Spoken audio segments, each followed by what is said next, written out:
Welcome back, guys. It's about time. Tomorrow we will get the new selection pack in which we will get the new Labyrinth support. I already talked about that. We will also get new Traptrix support and new Dark World support, and I will also talk about these two decks today.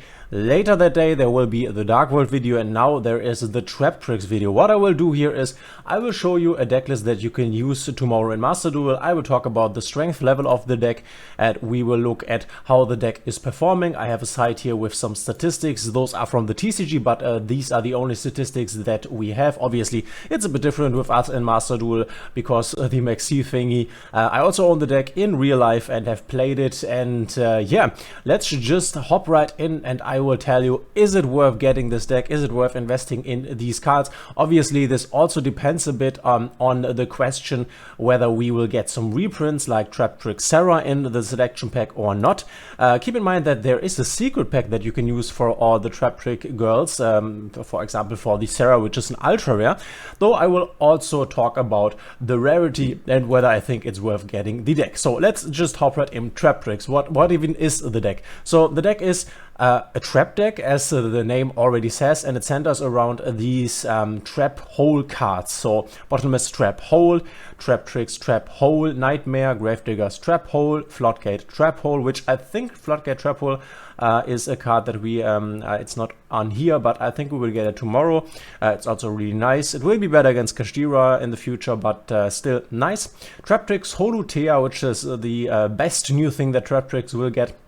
And yeah, it's a trap deck that also plays a lot of monsters when it comes to power level, and in comparison to, for example, the Labyrinth deck that we will get support for tomorrow. Labyrinth is definitely the better, the stronger deck, that is for sure. So what are you going to do with this deck? So you have basically your starters, which are normally Mamelio and Mantis. Mantis can search you when summoned a Traptrix monster from deck to hand, and Mamelio can search you a whole normal trap, for example your Bottomless Trap Hole.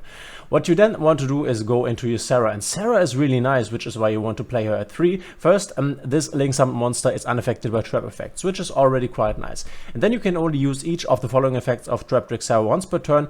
When a normal trap card is activated, your trap card or your opponent's, by the way, you can special summon one Traptrix monster from your deck with a different name than the cards you control, which is really nice. You can summon one of these here, and the most girls here, the Traptrix girls, have different effects when they are special summoned, but we will talk about this in a moment. And then if your other Traptrix monster's effect is activated, then you can set one whole normal trap directly from your deck. So what normally happens is that, for example, you activate, you have the Sarah on the field, which is a Link 1, and then you activate the effect of one Traptrix monster. Then you can set a whole trap, or you activate a trap, and then you can set one Traptrix monster, which then activates its effect. So normally, if you have Sarah on the field, you will be able to use both effects and to get a trap and a monster via Sarah, which is really, really strong, really good for getting more resources.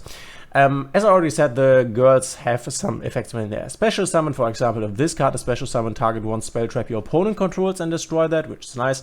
If this is special summoned, no, that's not her effect. She has a different effect. But for example, if Traptrix Diania is special summoned, then you can target one whole normal trap in your graveyard, set that trap, but it will be banished during the end phase of your next turn. And then we will get some new support. This is the most important one in form of the Traptrix Holutea, which you can activate this card the turn it was set. So you can set this card, then you can discard one normal trap and you activate this thing here. And then you summon this trap card as a 400 defense, 400 offense monster on the field. So it goes in defense position on the field. And what this does is that this activates your Traptrix Sarah, which gets triggered, which then can once again summon monsters. So what you basically want to do is one of your Traptrix girls go into Sarah, then in an optimal world have the Traptrix Holutea, or search the Traptrix Holutea with, for example, your Traptrix Mamelio, and then you can summon the Holutea activated this turn, you can, for example, get one of the traps that you have in hand, let's say you have this one in hand, to the graveyard. And then what you can do, because Sarah is then able to special summon another Traptrix from the deck, you could special summon Dioneer and reset the trap that you have just discarded for Traptrix Holutea. You can reset it via Dioneer because you special summoned her via Sarah. You could reset this trap on the field. So you normally also want to end up on something like the Rafflesia, which I think we already have in the game. It is an ultra rare. It is, which is a really strong card. It has 2,500 defense, and while it has material, is unaffected by trap cards. And then what you can basically do is you can, via quick effect, detach one of the materials. Then you can send one whole normal trap that meets its activation condition from your deck to the graveyard, and then this quick effect that you just activated becomes the traps effect. So to make it simple, let's say your opponent special summons a monster with 1500 or more attack, which then meets the condition for bottomless trap hole. Then you could activate Rafflesia's effect, sending the bottomless trap hole from the deck to the graveyard, and thereby Rafflesia has then the effect of bottomless trap hole, and you can bottomless trap hole your opponent's monsters. So you have these traps here in the deck. As you can see, we have only one of them here. We have one Traptrix Hole Nightmare, which when a monster that was special summoned this turn activates its effect, you negate it and destroy it. You have the Bottomless, which I just read. You have the Gravedigger's Trap Hole, which when a monster effect is activated in hand, negate it and inflict 2000 damage. And you have Floodgate Trap Hole, that when a monster, when your opponent summons a monster, you can change that monster to face down position, which is really strong and especially strong against Kashtira. So what you are basically doing is you have all these traps that have different like targets, different activation conditions, and you have your Rafflesia, which you can always use on your turn to use either trap of these that are in your deck, because you don't need it on the field or in the hand, to activate them, which is really nice. We're also getting the Traptrix Garden, the field spell, which we don't have right now, which is also strong. Your Traptrix monster cannot be destroyed by battle the first time, and you are able to normal summon an additional Traptrix monster, which is nice because there are a lot of normal summons. And you can also search the field spell via, I also think this one is new, the Pudica, because Pudica on normal summons searches the field spell. So that's that for like general how the deck is played. I don't want to go like super deep with all the combos. That is for another video, but let's talk about other things in the deck right now. You can play a triple evenly matched here. That's definitely possible. In the TCG you would play a 3 Pot of Prosperities. Unfortunately we only have one, so I put in 2 Pot of Desires here because the deck kind of needs its pots. What you could do, you could put this out and put like another trap in or something. That would also be possible. You could also put another Arachnocampa in. I think this one we already have. Oh, we don't. We will get it. This can be special summoned from the hand. The only one that can be special summoned from the hand.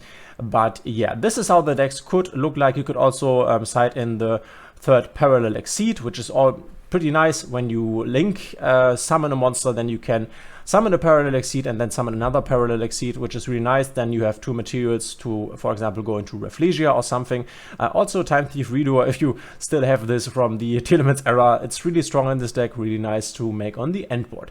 So let's talk about how strong is this deck. Let's go over to Yu-Gi-Oh! Scope. So Yu-Gi-Oh! Scope, there is a website called Yu-Gi-Oh! Dueling Books, or Dueling Book. I'm not quite sure. This is the website where most of the people play the TCG, and as you can see win rates here for all the TCG decks with quite high counts here, like 4,000. That's a lot. That's pretty, like, you can trust this number here, 60% for Kashtira, for example. But obviously we are looking for Traptrix, and for Traptrix you can see here that we have a 50% win rate with 912 games. And let me tell you that I look at this site quite regularly, and even at the beginning Traptrix was always at 50%, never really above it. And there were some Traptrix deck that topped tournaments, but that also depended on the fact that at the beginning, when the structure deck in the TCG came out, a lot of people were playing Traptrix. So obviously if a lot of people play a deck, then the likelihood of the deck topping is higher. So the deck has a mediocre win rate. As you can see, other decks here are way higher. You can see all of them, or nearly all of them, are above 50%. And yeah, I think this is quite representative for the deck. It's a nice deck. It's really fun to play. That I have to say. I really like it because it's not like traps. It's also like monsters. It's not a classic trap deck, it's really nice, but I would say in terms of power level, it's more like a tier 2 deck. Can you climb with the deck to Master 1? Sure you can. People have done it already without the new support. Mainly Traptrix Support is the most important new support that this deck will get, and that ties it all together.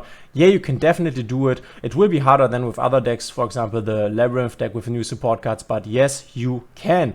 That is that for the power level. Will this deck get future support?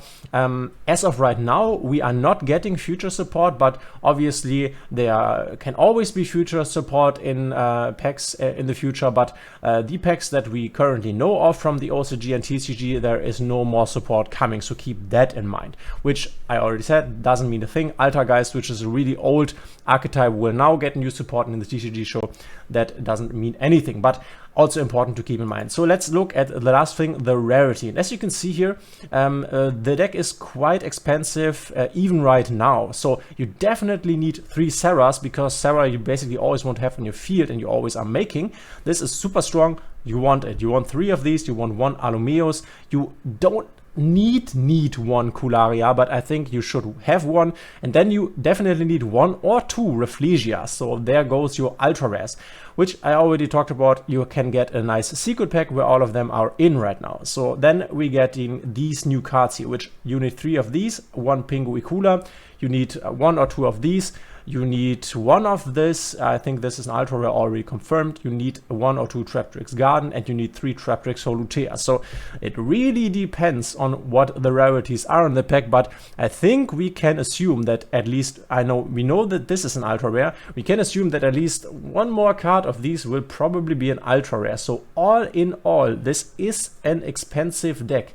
Also because in the extra deck you would have something like ultra rare, ultra rare, ultra rare, and this is an ultra rare, this is an ultra rare. Maybe you already have this from the Telemans format, but there are a lot of ultra rares also in the extra deck. In the main deck, a lot of the other cards are fine. I mean, you probably already have the Impermanent all in the complete Max D package with the Max D called by an Ash. I don't count that.